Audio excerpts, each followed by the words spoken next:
Alright, got the skateboard. Crap!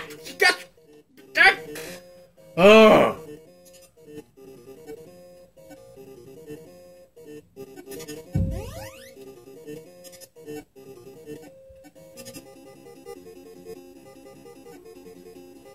Okay, got the bowling ball. Okay, got the ball. Ah, hit the clock. Have to avoid the hula hoop girl. Bullies. Keep collecting. Guy holding a glass.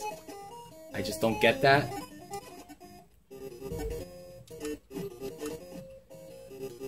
Have you actually watched the original Back to the Future movie? Yeah. Did you know that... Hold on. Ah, I can't get the skateboard! Do you know that Back to the Future had an underlining theme of incest whatsoever? No, see, I did not. Ooh, wow. Do you know the legend of the Oedipus complex? Yes. Tell me about what the Oedipus complex means. Basically, Oedipus was this dude who, his parents had him, and then they went to an oracle, and the oracle was like, so he's gonna end up killing his dad and banging his mom, and they were like, whoa, we don't want that. So they kicked him out of the kingdom, and he's like roaming around, and he comes back to the kingdom, and he ends up killing the king and marrying the wife, which was his parents. And then he like gets his eyes gouged out or something. Yeah, that was the subplot in the Back to the Future. As you can see here, is that when he had an accidental encounter with George McFly and Lorraine, and it turns out that she had a hot for the kid. You know, how would she know, honestly? Well, it's just like that tale of the Oedipus complex. Like, oh, we don't know if the son is going to kill us and just commit adulterous incest. I mean, all the Japanese people who... I mean, not the Japanese people. All the anime otakus would actually have the hots for it. Look at me. I'm a muffin lover. Okay, you gotta panic for that. Number one, it's... Oh, gosh. I mean, if you haven't actually seen X-Files, oh, gosh, that's kind of sad. But there's also a tale about the Habsburg Empire, in which they had a... Oh, hang on.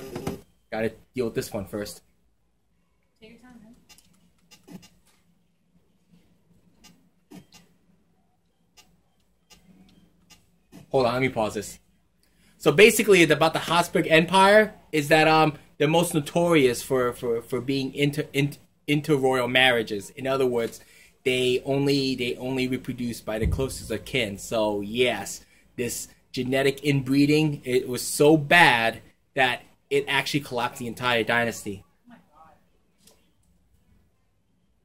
And people think it's actually only common in West Virginia. But it's actually fairly more common in the royal family. So take that, Mr. 1%. But yeah, that's the underlying theme of the Back to the Future.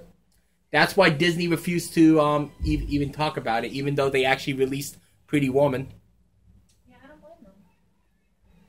Yeah, but the thing is that they released Pretty Woman. If you know what Pretty Woman is, oh gosh, it's kind of a sad, sad movie. No, I've heard about that enough. I've heard the Van Halen song, I've heard the Elvis song, never really watched the movie. All I know is the song written about it. Yeah, you'd rather... Okay. It's two messed up songs. One was Pretty Woman, the other one was actually Endless Love. Mm-hmm. And that's even a sadder movie too, considering that it's not about star-crossed lovers, it's actually more cynical and sinister if you actually know the underlying theme. And besides, it was I heard it was a real bad movie, both the remake and the original. And not only that, it was also the fact is that Pretty Woman is about oh gosh, prostitution. Yes, okay. You know what? All right. I hear about that. I got you. I remember. Yeah, but anyway, Back to the Future. Back to the Future. Anyway, yeah, the underlying theme is that he got himself into the incest romantic kind of thing. Oh, thankfully the anime otakus didn't get into that yet, but considering that it didn't became popular 15 years later. But yeah, that was the underlying theme, and not many people know about that. So there's that. But However, they did make that. She made that quote. It's like he's kissing her brother. Yeah, you could. And I quoted it from the movie.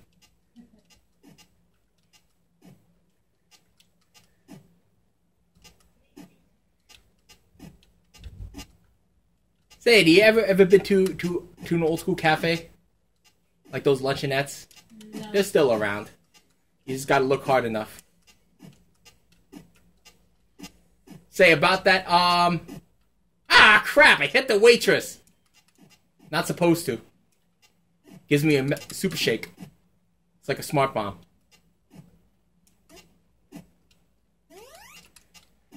Don't cut me the cheese! Dang it! No. Okay. 8 more to go. No. Yes. 5 more to go.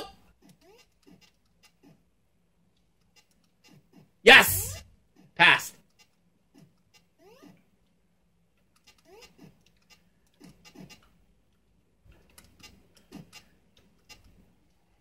There is one actually most infamous thing about what's known about Back to the Future. Do you know what it is? What? Blatant product placements. Really? Yeah, didn't you know all the vast amount of product placement they have in Back to the Future? I haven't watched that movie in a while, to be honest. Oh wow! Take a look again. You'll see how many ads were actually in the movie, and we didn't seem to mind because it actually fit the scene. I will. It had Pepsi, it had Burger King, JVC, Sony products, and many others. But the most famous one was the DeLorean. It was so famous. It had a famous moment that John DeLorean, the creator, actually thanked the producers for immortalizing the car. And remember, that time the DeLorean was actually considered a flop with so many people that to the point that in order to cover his losses, he got caught selling crack cocaine under the table. Oh my god.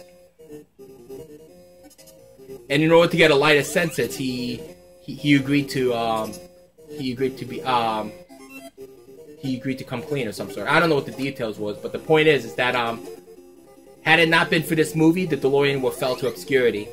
It's kind of a sad tale considering that DeLorean was actually the guy responsible for making cars, designing cars with General Motors. Yeah.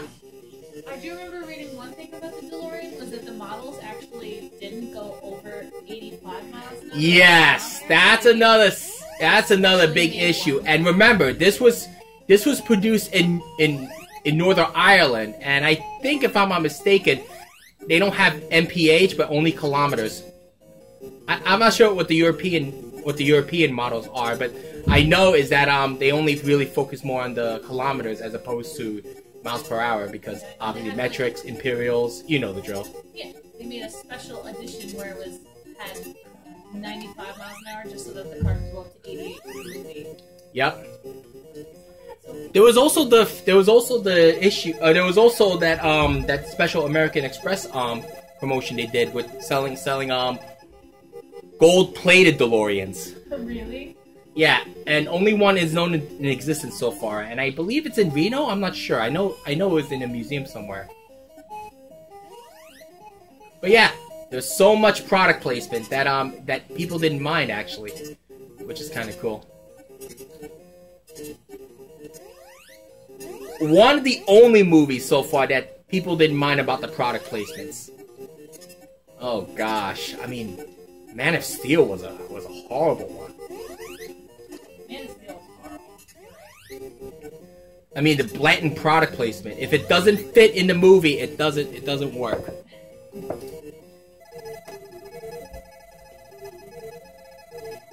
Now, there's another interesting fact about Back to the Future. They never intend to make a sequel. I mean, it was still they did make 2 sequels. Yeah, but because it was so popular. Yeah, I mean, it worked for the best. Most I don't know. I mean, I really have to explain something about why Back to the Future Part 2 was flawed, and also Part 3. And oh gosh, I got hit by a bully again with the marbles. But But the I really gotta explain the detail. I'm not sure if I still have the clip on from Kineticon, but I made some interesting points. Oh wow, I'm here already. 900 points. Alright.